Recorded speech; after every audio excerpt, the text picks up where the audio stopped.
Hi, everybody, and welcome to The Shallow End. And this episode is top fives for 2025. You can probably guess from the title, but what this is, it's five top five lists from this past year, one as a look ahead.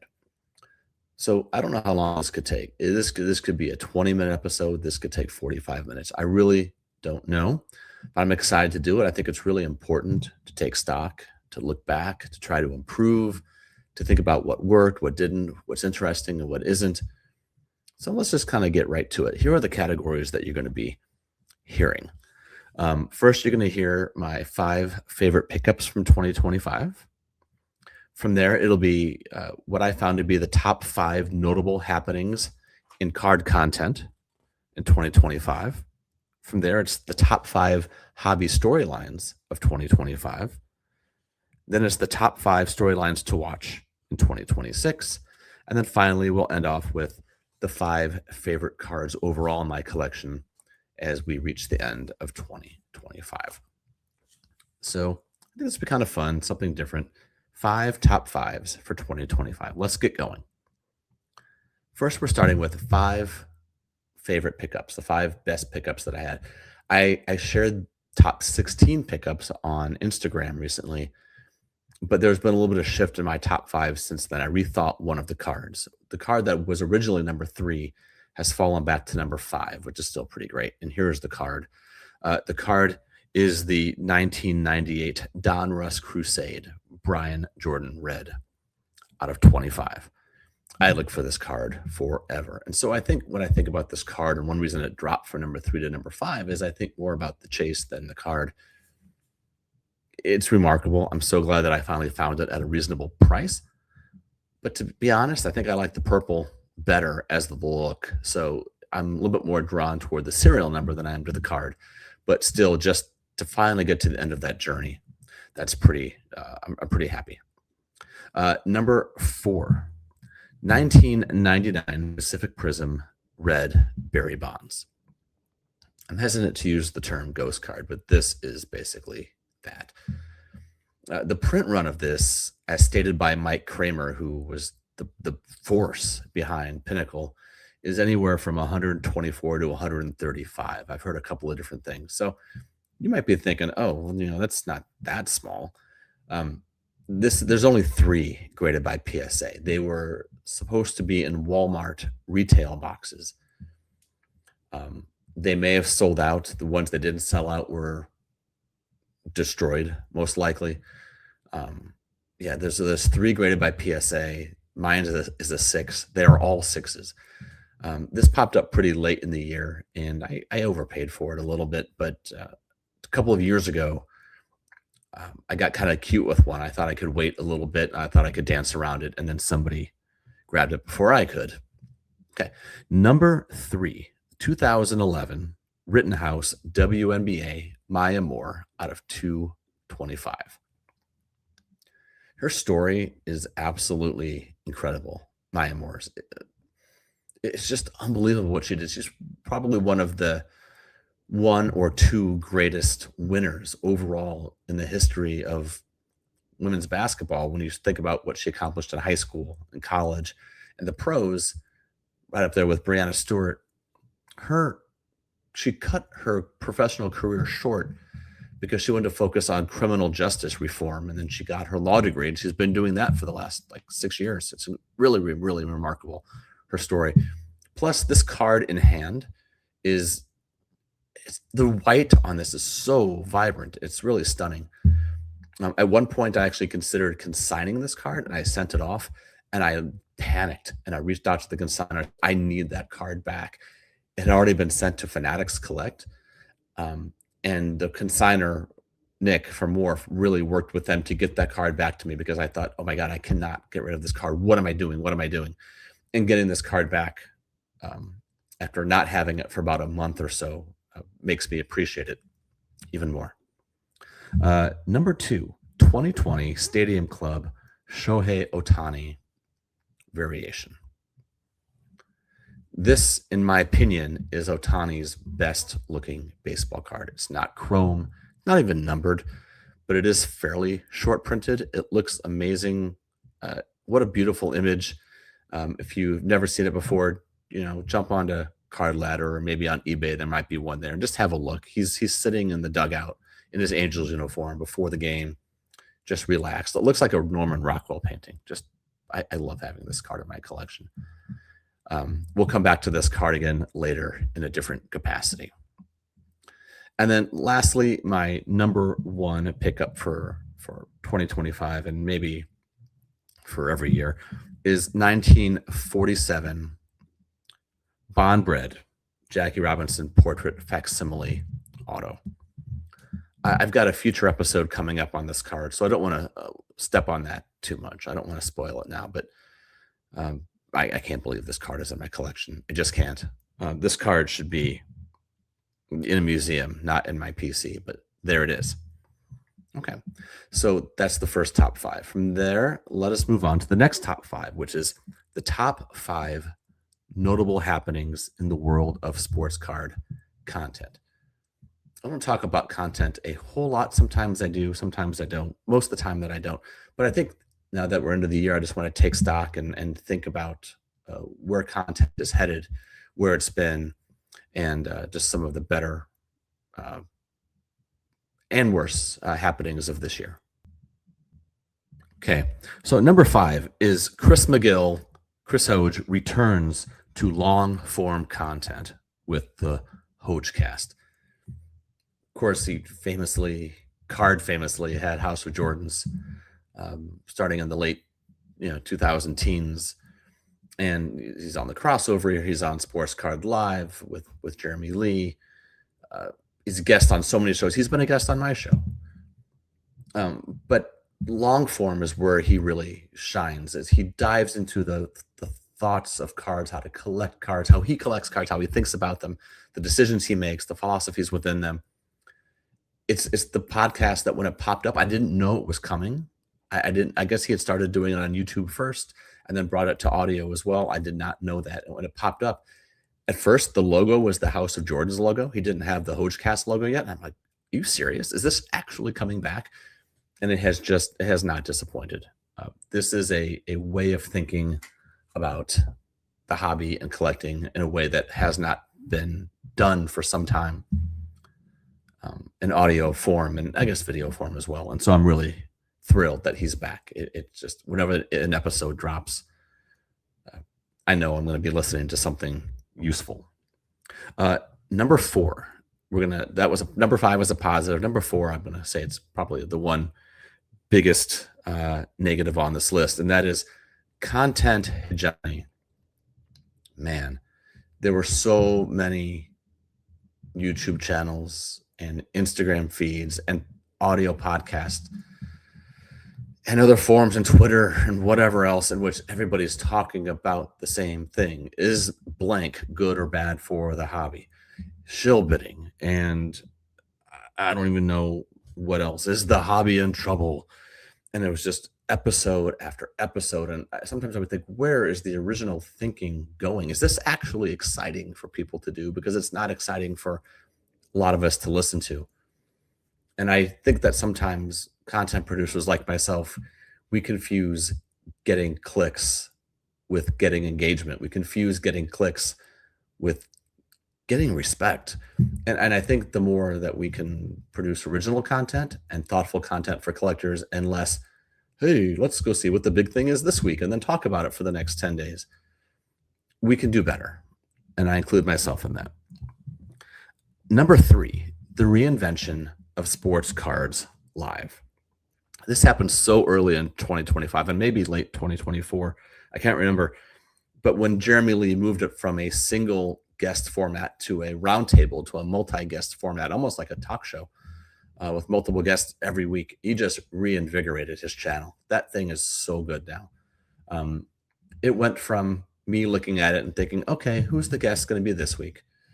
And after about an hour and a half, I'll be like, all right, I'm good, to listening to nearly every minute of every episode. Yeah, he found something in the hobby that nobody else was doing. It's brilliant.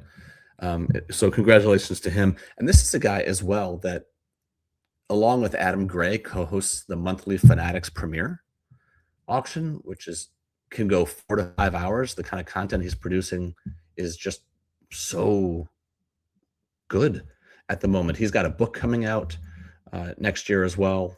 It just it's something else. He's doing really remarkable things. But if I had to focus on one, it'd be the reinvention of sports cards live. Okay. Number 2, Kyle ends the audio portion of the Wax Museum podcast. Ugh, what a bummer. For over 6.5 years, Kyle gave us 350 weekly episodes that were anything but cookie cutter scandal du jour. He had mailbags. He had on guests who were just collectors. He talked about getting autographs. It was something different every week. I did not think I was going to miss it as much as I actually did. When he dropped the final episode, I didn't want to listen to it. I didn't really want it to end. I thought I was going to say, I wanted to savor it and wait for just the right moment, which I finally did after about a month. I listened to it, and while I was walking the dogs, and as I listened to it, I was just struck by how different it was and how necessary it is for the hobby. I'm really bummed that he's gone because nobody else does his type of stuff. Now, he's not gone. He is cranking up the audio, the video. He's doing a lot more on YouTube. But for those of us who primarily consume content on audio, we've been left with a huge hole in our weekly content diet. And so I don't want to make this sound like it's negative. More like an appreciation of what Kyle did for so long. And I think if anything is going to drive me more toward video, it's going to be his work. So congratulations to him on wrapping up something on his terms and for all that success. Number 1, Brett McGrath and Stacking Slabs. My goodness. I have a unique perspective having worked in news media in my previous life, but I don't think most people truly appreciate the staggering amount of content that Brett put out in 2025. I think he put out more than 200 episodes as he tries to get up the Stacking Slabs network off the ground. That is a lot. That is a lot of content. As Americans, a lot of us think that news and information and entertainment and content should be free because that's how we were conditioned in the early days of the internet. Oh, it's going to be free. It's got to be free. So many of the problems, though, that are happening in our country right now are a result of people not knowing what media to go to, taking only the free stuff, and not appreciating the people who are working hard to make content. Brett is doing that. So let me make this plea on Brett's behalf. He is not asking me to do this. He did not know I was going to do this, but pay the man for his work. Join his Patreon. I was one of the first to do it. Reward the work that he puts into it, because imagine your hobby diet, your content diet, if he went away. If he thought, you know what, no one's listening, no one's paying for it, I'm going to go back to working in the marketing and tech sector. That would just suck. We'd have to go back to listening to, like, I don't know, anything just to fill the time. But what he's doing is amazing. So in other words, stop being a freeloader and pay Brett for his work. All right. Here's my next top 5. This is the top 5 storylines in 2025. I have fun with this one. I don't talk about current events on my podcast. I just don't. I try for just evergreen content, collector-based content. But I'm going to do it this time. I've earned it. It's my podcast. I can do what I want. And I think hopefully you'll enjoy this as well. The top 5 storylines in 2025. Number 5, Fanatics taking over the NBA. Soon it'll be the NFL. But taking over the NBA and to go along with the MLB already, I don't think I need to say any more about that one. Lots of folks have talked about it. Number 4, the National stepped up. In 2024, Fanatics Fest kicked the National's ass. They showed that the National was this antiquated, old school run card show that was refusing to update. And many, myself included, thought, is the National going to be able to keep up with Fanatics Fest long term? And the answer in 2025 was a resounding yes. They answered the call. This was my 3rd straight National I'd been to, and it was by far the best, and it wasn't not even close. The National leadership team really responded. The Wi-Fi was better. There's better food, better air conditioning, better bathrooms, better tech. What I hope now is that 2025 was just the beginning, and then they're not going to just rest on their laurels and say, okay, well, we're good. We caught up. Fanatics Fest will not stop pushing. Therefore, I hope the National does not stop pushing. It was just really great. I just really want to celebrate that. Number 3, the Ohtani boom. He just keeps maintaining his historic levels of excellence and production while winning back-to-back World Series. As someone like me, who's primarily a baseball card collector, I keep waiting for his ceiling to hit, and it's not happening. It just keeps going up. I don't mean the value, but that too, but just the excitement for his cards, the demand for his cards, the challenge to get the cards that you want. I mean, at some point he'll hit a ceiling, but sure, when? Number 2, eBay lets Probstein back on its platform. I don't really care whatever happened to snipe.com. I do, but I don't. I'm sorry if people got their information hacked. That's awful. I've had mine hacked before. eBay, however, did they even ask him any questions about some of the things that are alleged to happen during Snipe's brief existence? Those were some pretty heavy allegations, but eBay was just like, hey, come on back. And they were just, I'd like to know what that conversation was. Some of it's probably private. Some of it is probably proprietary in some way. But if you're eBay, wouldn't you at least want to say, after talking with Probstein, we have decided that we are eager to welcome him back to our website, or whatever it is, but just something. Does eBay even want answers? Do they have answers? I cannot believe how quickly they welcomed him back. And number 1, this was the year, we finally have definitive proof that hobby drama is 98% BS, and that the people who discuss it ad nauseum are disingenuous, and that it's not worth our time to think about. We have actual empirical evidence to show that hobby drama is absolute garbage. It's nonsense. It's unnecessary. And here's that evidence. The hobby melted down in November of 2023. That was when Rob Girard, the sports card therapist, got caught non-paying on eBay. Now, full disclosure, Rob was instrumental in me starting the Shallow End. But in November of 2023, the pitchforks rightfully came out. He deserved to be held accountable for committing just an egregious hobby sin of no paying. Instead, he vanished. His podcast and social media vanished.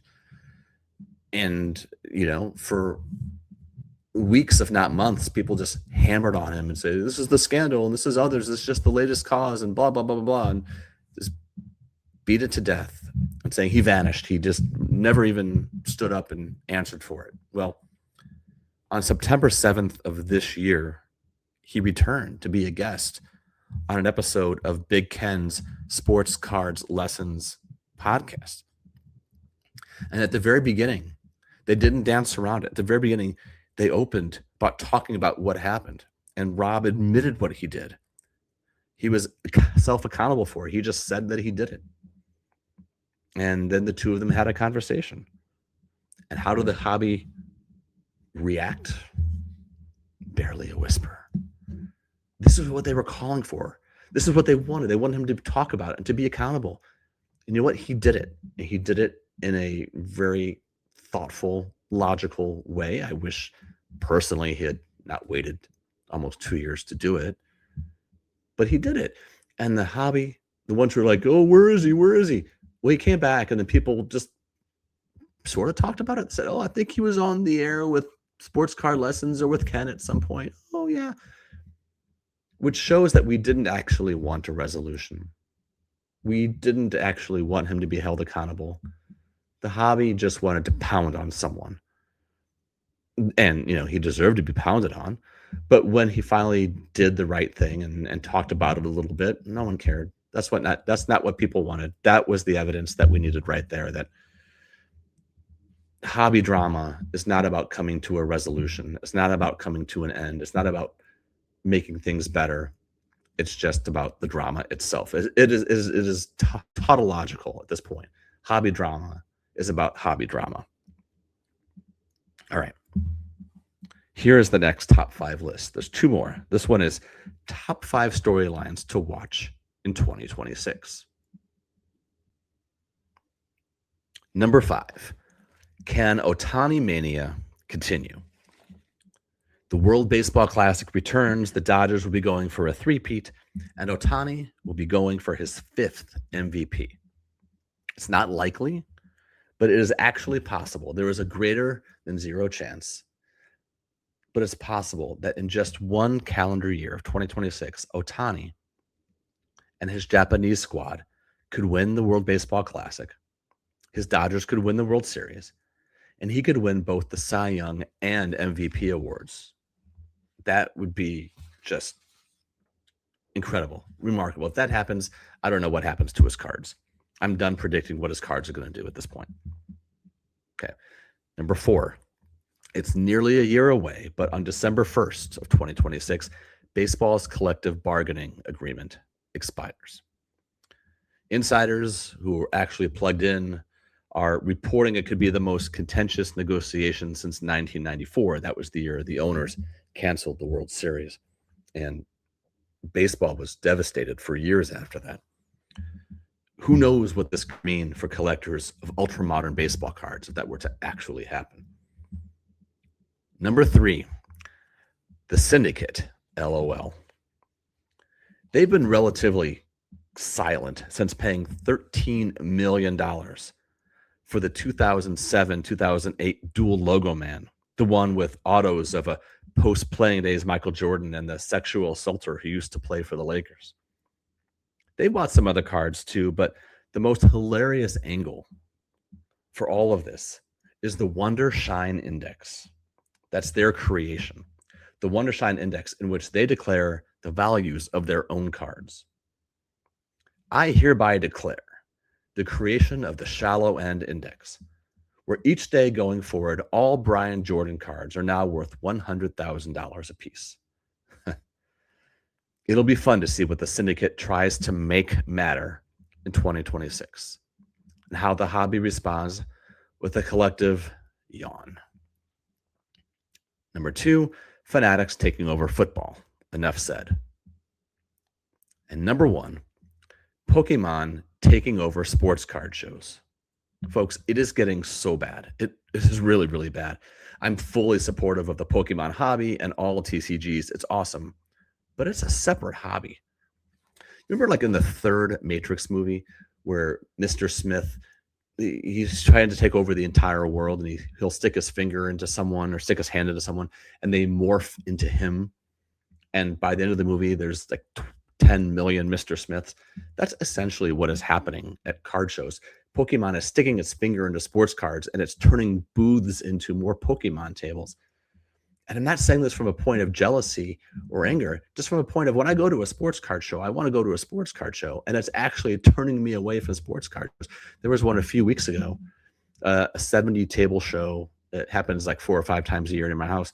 And the previous time that I went, it had gone up to about 40% Pokemon. And this time I decided just not to go. I just didn't care. I get that it's hard to keep them out. I get how showrunners want to have their tables full, but I think they're going to run into a problem if more and more sports card shows don't have sports card tables or as many. I fully understand that a lot of people who deal sports cards also deal Pokemon, but it is getting a bit frustrating. And at some point I just don't want to go. And I think others aren't going to go they also aren't going to go. Also, they advertise it as being a sports card and TCG show. That doesn't really help. I mean, it's all for transparency, but that just makes me not want to go because I know that the ratio is going up and that it's getting harder and harder to find tables with sports cards. And that brings us to the final top 5 list of 5 top 5s for 2025, which is the 5 favorite cards in my collection right now, subject to change next year, of course. But these are the 5 cards that I'm enjoying the most right now.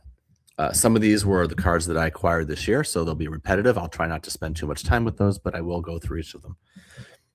Number 5 is the 2011 Rittenhouse WNBA Maya Moore. The card looks amazing. It's rare. It's hard to find, and her accomplishments as a human being are second to none. Okay, number 4 is a pairing. You remember the 2020 Stadium Club variation of Ohtani I mentioned before. I paired it with the 2024 Ohtani Stadium Club variation. These cards are siblings of each other. They, as I see it, one can't exist without the other. Both beautiful Rockwell type paintings. In one, he's facing right, and the other is facing left, almost like they're talking to each other. One in an Angels uniform, one's in a Dodger uniform. So if you're listening to this and you don't know what I'm talking about, check out my latest post on Instagram, Iowa Dave Sports Cards, and I will make this the picture for a while so that you understand the pairing that I'm talking about. It is just a fantastic couple of baseball cards that work better together than they do alone. Number 3, 1948-49 Leaf Jackie Robinson. Jackie's most iconic card is also the card for me that taught me in the summer of 2024 that I'm capable of being disciplined and I'm capable of working toward a collecting goal. This is the card that when I have it around me, I don't keep it here at the house, but most of the time, but when I do, I just sort of gaze at it. And I think about the card, I think about the history, I think about Jackie Robinson, but I also think about my own evolution as a collector. And it was something that before that would never be able to do. I would just be acquiring other things and not knowing how to move stuff and being impatient. And this card just means so much to me. Number 2 is another pairing. This is the 1957 Topps Red Shandies paired with the 1972 Topps Bob Gibson. So the Shandies card was my father's. He's from St. Louis. I'm from St. Louis. Shandies is a St. Louis legend, but at the time in this card, he was playing for the New York Giants. Anyway, the Shandies was my father's. He pulled this card. He died many years ago. I love the idea that I'm holding the same card that he held. The 1972 Gibson was my mother's. I've talked about this before. It was the last Christmas gift my wife and I gave her before my mom died. And so when she died, I took the card back. And this pairing is irreplaceable. My mom's card, my dad's card. It's just, I look at these and I take them out of the top loaders or I take them out of the penny sleeves and I just hold them and I think they held these cards.